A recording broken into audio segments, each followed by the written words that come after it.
प्यारे बच्चों नमस्कार। आज की ऑनलाइन क्लास में आपका स्वागत है। प्यारे बच्चों, आज हम कक्षा 8 विज्ञान विषय में अध्याय 10 किशोरावस्था की ओर के कुछ अतिरिक्त प्रश्नों को हल करने वाले हैं। जो बच्चे चैनल पर नए हैं या जिन बच्चों ने अभी तक चैनल को सब्सक्राइब नहीं किया, सब्सक्राइब कर लें, लाइक कर दें और शेयर कर दें। शुरू करते हैं आज की क्लास। तो प्यारे बच्चों, पहला प्रश्न आपकी स्क्रीन पर, किशोरावस्था किसे कहते हैं? किशोरावस्था किसे कहते हैं? तो वृद्धि एक प्राकृतिक प्रक्रम है, जीवन काल की वह अवधि जब शरीर में ऐसे परिवर्तन आते हैं जिसके परिणाम स्वरूप जनन परिपक्वता आती है, किशोरावस्था कहलाती है। तो जीवन काल की वह अवधि जिसमें शरीर में जीवन परिपक्वता आती है उसे क्या कहते हैं? किशोरावस्था कहते हैं। आगे है, यौनारंभ का सबसे महत्वपूर्ण परिवर्तन क्या है? तो प्यारे बच्चों, लड़के और लड़कियों की जनन अक्षमता का जो विकास है वो सबसे महत्वपूर्ण परिवर्तन है। यौनारंभ की दिखाई देने वाली सबसे महत्वपूर्ण परिवर्तन क्या है? तो दिखाई देने वाला परिवर्तन क्या है? लंबाई में एकाएक वृद्धि यौनारंभ के दौरान होने वाला सबसे दृष्टिगोचर परिवर्तन है। तो क्योंकि बच्चे की एकदम से वृद्धि होती है तो वो दृष्टिगोचर होती है। आगे है, अंतःस्रावी ग्रंथियों को नलिकाविहीन ग्रंथियां क्यों कहते हैं?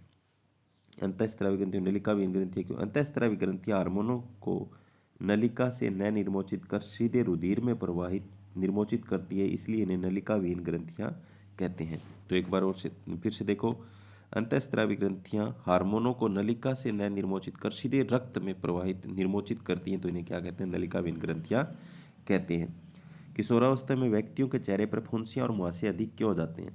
तो किशोरावस्था में व्यक्तियों की तेलीय ग्रंथियां जो होती है वो अधिक क्रियाशील होती है, जिसके कारण चेहरे पर फुंसियाँ और मुहासे अधिक आते हैं।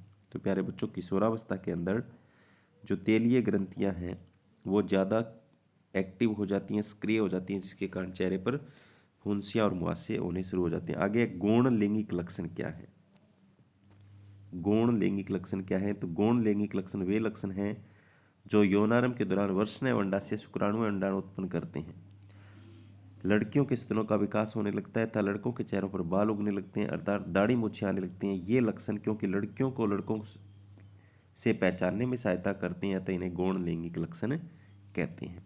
आगे है, किशोर एवं किशोरियों में यौनारंभ के समय कौन कौन से शारीरिक परिवर्तन आते हैं? तो लंबाई में वृद्धि होना, शारीरिक आकृति में परिवर्तन आना, स्वर में परिवर्तन आना, स्वेद एवं तैल ग्रंथियों की क्रियाशीलता में वृद्धि, जनन अंगों का विकास, मानसिक बौद्धिक एवं संवेदनात्मक परिपक्वता, गौण लैंगिक लक्षण। तो किशोर एवं किशोरियों के अंदर यानी लड़के और लड़कियों में यौनारंभ के समय होने वाले शारीरिक परिवर्तन लिखिए। तो आपको ये 7 परिवर्तन याद रखने हैं। आगे है, शरीर में होने वाले परिवर्तनों के लिए उत्तरदायी अंतःस्रावी ग्रंथियों द्वारा स्रावित पदार्थ का नाम क्या है? तो वो है हार्मोन। शरीर में होने वाले परिवर्तन के लिए उत्तरदायी अंतःस्रावी ग्रंथियों द्वारा स्रावित पदार्थ का नाम क्या है? हार्मोन। इसके बाद में है, ऋतुस्राव क्या है? वर्णन कीजिए। जब अंडाणु का निषेचन नहीं हो पाता तब उस स्थिति में अंडाणु तथा गर्भाशय का मोटा स्तर उसकी रुधिर वाहिकाओं सहित निस्तारित हो जाता है, जिससे ऋतुस्राव या रजोद्रम कहते हैं। इसका चक्कर 28 से 30 दिनों का होता है, यानी 28 से 30 दिन के बाद ये द्वारा से होता है। स्त्री से नियमित अंतराल चलता रहता है जब तक अंडाणु का निषेचन नहीं होता। आगे लिंग हार्मोन क्या है? उनका नामांकन इस प्रकार क्यों किया गया? उनके प्रकार ये बताओ। तो वृषण एवं अंडाशय अंतःस्रावी ग्रंथियां भी हैं जिनसे लिंग हार्मोन का स्राव होता है। ये हार्मोन गौण लैंगिक लक्षणों के लिए उत्तरदायी हैं, इसलिए इन्हें लिंग हार्मोन कहते हैं। ये पीयूष ग्रंथि द्वारा स्रावित हार्मोनों के द्वारा नियंत्रित होते हैं। लिंग गुणसूत्र किसे कहते हैं? तो प्यारे बच्चों, आपको पता है 23 जोड़ी गुणसूत्र पाए जाते हैं नर और मादा में। उनमें से लिंग कौन से होते हैं? तो वे गुणसूत्र जो मनुष्य में लिंग का निर्धारण करते हैं लिंग गुणसूत्र कहते हैं। ये 2 होती हैं, एक्स और वाई। ठीक है, ये 2 गुणसूत्र हैं, एक एक्स और एक वाई। यानी नर के अंदर तो एक्स वाई होता है और मादा के अंदर एक्स एक्स होता है। ठीक है, आगे है, एक नर हार्मोन का नाम बताइए। तो टेस्टोस्टेरोन होता है नर हार्मोन। अगर आपसे पूछा जाए नर हार्मोन का नाम बताइए तो टेस्टोस्टेरोन। और एक मादा हार्मोन का नाम बताइए। तो प्यारे बच्चों मादा हार्मोन का क्या होता है? एस्ट्रोजन। आप याद रखोगे मादा हार्मोन का नाम एस्ट्रोजन। आगे किस ग्रंथि को मास्टर ग्रंथि कहा जाता है? किस ग्रंथि को मास्टर ग्रंथि कहा जाता है? तो प्यारे बच्चों पीयूष ग्रंथि या पिट्यूटरी ग्रंथि को मास्टर ग्रंथि कहा जाता है। आगे लड़कों में लैंगिक परिवर्तन के लिए उत्तरदायी हार्मोन का नाम बताइए। तो जो नर हार्मोन होता है टेस्टोस्टेरोन वही होता है। आगे लड़कियों में लैंगिक परिवर्तन के लिए उत्तरदायी हार्मोन का नाम बताइए। तो अभी हमने पढ़ा था जो मादा हार्मोन का नाम एस्ट्रोजन वही होता है। स्त्रियों में जनन काल की अवधि कितने समय तक रहती है? तो स्त्रियों में जनन काल की अवधि प्यारे बच्चों 10 से 12 वर्ष से आरंभ होकर 40 से 50 वर्ष की आयु में समाप्त होती है। तो अवधि आप याद रखोगे स्त्रियों में जनन काल की अवधि 10 से 12 वर्ष की आयु से प्रारंभ होकर 40 से 45 वर्ष की आयु में समाप्त हो जाती है। मनुष्य में लिंग निर्धारण कैसे होता है? तो मनुष्य में जब एक्स गुणसूत्र वाला अंडाणु निषेचित करता है तो युग्मनज में 2 एक्स गुणसूत्र होंगे जिससे मादा विकसित होगी।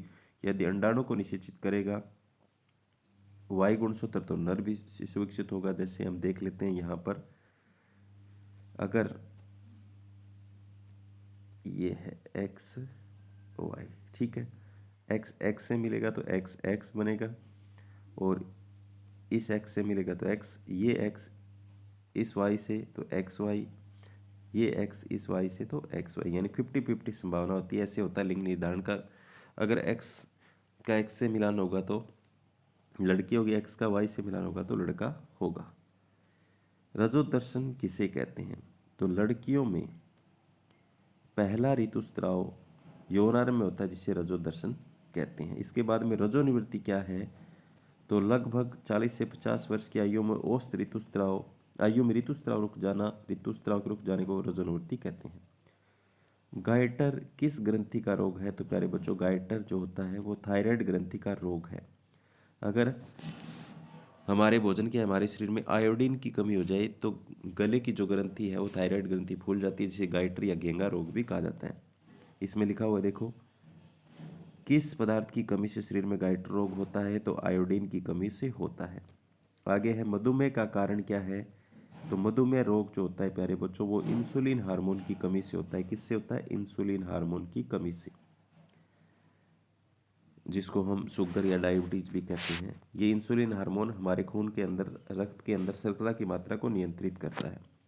आगे है शरीर में नमक की मात्रा को किस ग्रंथि द्वारा स्रावित हार्मोन के द्वारा नियंत्रित किया जाता है? तो वो होती एड्रेनलिन ग्रंथि।